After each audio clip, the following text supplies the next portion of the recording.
আসসালামু আলাইকুম দর্শক, welcome back to Sony Worlds. আর আজকের রেসিপি হলো চিকেন ফ্রাই। আজকে বাসায় কিভাবে চিকেন ফ্রাই তৈরি করবেন খুব ইজিলি সেই রেসিপিটা আজকে দেখাবো। তো প্রথমে আমি এখানে চিকেনের বুকের যে মাংসটা থাকে সেটাকে স্লাইস করে কেটে নিয়েছি।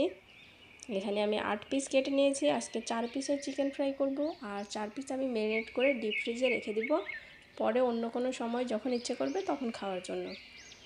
আর ম্যারিনেট করার জন্য আমি এখানে একে একে মশলা দিয়ে দিচ্ছি। আমি মরিচ গুঁড়ো, হলুদ গুঁড়ো আর বাকি যে মশলা জিরা, গরম মশলা বাটা আর ধনিয়া গুঁড়ো দিয়ে নিলাম। সাথে দিয়ে দিলাম আদা রসুন বাটা 1 চামচ করে, আর পরিমাণ মতো লবণটা দিয়ে নেবেন। এখন আমি এটাকে খুব ভালোভাবে মেখে ম্যারিনেট করে নিব, আর এটাকে নর্মাল ফ্রিজে আমি 2 ঘন্টার জন্য রেখে দিব। চিকেন ফ্রাই করার আগে কিন্তু ম্যারিনেট করে কিছুক্ষণ রেখে দেওয়াটা কম্পালসারি, তাহলে মশলাটা খুব ভালোভাবে চিকেনের ভেতরে যায়। আর লাস্টে আমি দিয়ে দিলাম 1 চামচের মতো সয়া সস, আর এটাকে দিয়ে আমি খুব ভালোভাবে ম্যারিনেট করে নিলাম। আর ম্যারিনেট করা শেষ হলে এটাকে নর্মাল ফ্রিজে 2 ঘন্টার জন্য রেখে দিব। আপনারা চাইলে আরও বেশি সময় রাখতে পারেন। 2 ঘন্টা পরে আমি চিকেনটাকে বের করে নিয়েছি, আর একটা বাটিতে আমি নর্মাল পানি নিয়েছি, আর আরেকটা বাটিতে নিয়েছি আটা, বেসন আর হলুদ মরিচ গুঁড়া আর একটু পরিমাণে লবণ। এই সব কিছু নিয়ে আমি এটাকে মেখে নিব। আর নর্মাল পানি, এই দুইটা দিয়ে বারবার করে আটা ময়দা কোট করে পানিতে ডুবিয়ে আবারও আটা ময়দা কোট করিয়ে এই যে এরকমভাবে তৈরি করে নিয়েছি। আর একটা একটা করে তেলের মধ্যে দিয়ে দিলাম। নর্মালি যেভাবে চিকেন ফ্রাই করি রেসিপিটা ওই রকমই। এই যে দেখতে পাচ্ছেন কত বড় বড় চিকেন ফ্রাই হয়ে গেছে, লেগ পিসের থেকে বড় বড় হয়ে গেছে।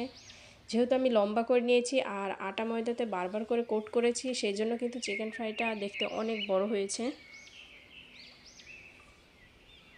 আর এটা কিন্তু খেতেও মজার হয়েছে।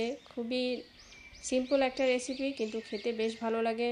এটাকে আপনারা চাইলে সস দিয়ে পরিবেশন করতে পারেন, আবার মেয়োনেজ দিতে পারেন, আবার এটাও করতে পারেন যে ধনিয়া পাতার চটপটে একটা মশলা তৈরি করতে পারেন, সেটা দিয়েও করতে পারেন সার্ভ। ফাইনালি দেখছেন চিকেন ফ্রাইগুলো তৈরি হয়ে গেছে। আর আমি বাসায় যে টমেটো সসটা করেছিলাম সেই সসটা দিয়ে আমি সার্ভ করেছি। টমেটো সসের রেসিপি কিন্তু আমাদের চ্যানেলে আছে, আপনারা চাইলে দেখে নিতে পারেন। আমি লিঙ্কটাকে দিয়ে দিব ফার্স্ট কমেন্টে। আপনারা যদি চান তাহলে দেখে নিতে পারেন বাসায় কীভাবে ঝটপট টমেটো সস তৈরি করবেন। ফাইনালি দেখুন ভিতরের চিকেনটা কত সুন্দর সেদ্ধ হয়েছে, আর এই চিকেন ফ্রাইটাও কিন্তু খুবই সুস্বাদু হয়েছে খেতে। আপনারা চাইলেই বাসায় কিন্তু ঝটপট এই রেসিপিটা ফলো করে চিকেন ফ্রাই তৈরি করে খেতে পারেন, আর আপনাদেরকে রেস্টুরেন্টে গিয়ে হাজার হাজার টাকা খরচ করে চিকেন ফ্রাই খেতে হবে না। তো বন্ধুরা, এই ছিল আজকে আমাদের ভিডিওটি ভালো লাগলে অবশ্যই লাইক শেয়ার করবেন, আর কমেন্টস করে অবশ্যই জানাবেন যে কেমন হয়েছে।